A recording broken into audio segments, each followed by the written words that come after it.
सुप्रभात छात्रों, मैं आप लोगों की अध्यापिका सुप्रीता।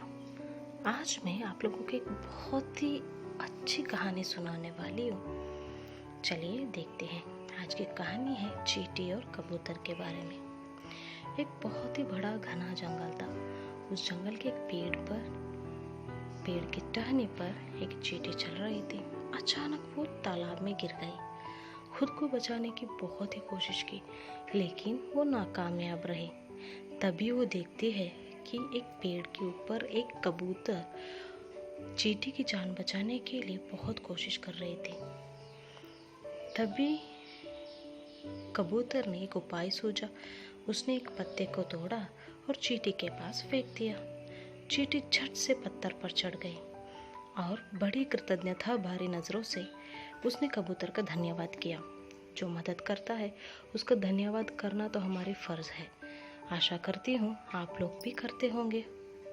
वो बहुत ही थक गए थे। कुछ सप्ताहों के बाद की बात है। एक बहेलिया जंगल में आया। बहेलिया का काम ही होता है पक्षियों को पकड़ना। उसने कुछ दाने जमीन पर फेंके और उस पर अपना जाल बिछा दिया। वह चुपचाप एक पेड़ के पीछे जाकर किसी पक्षी के जाल में फंसने का इंतजार कर रहा था। तभी उसी समय एक चींटी वहां से गुजर रही थी। उसने देखा कि एक बहेलिया जाल बिछाकर वहां पर कुछ कर रहा था, किसी का इंतजार कर रहा था।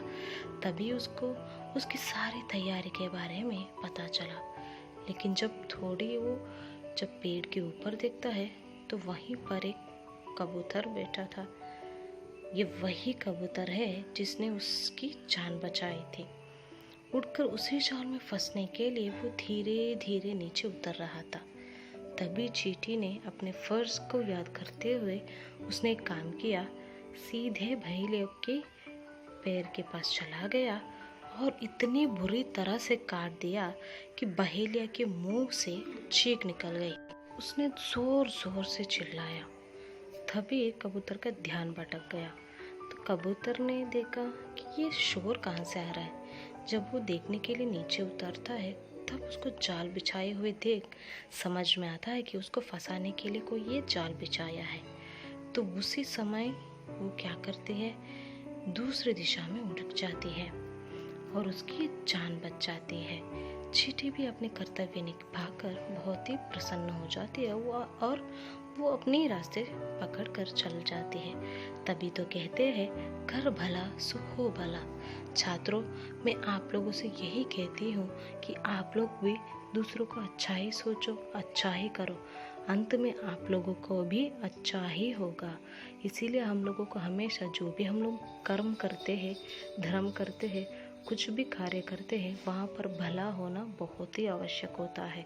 इसीलिए आप लोग भी भला ही सोचो, भला ही करो और आप कभी भी फल के अपेक्षा में मत रहो। भगवान आप लोगों को भी भला ही करेगा।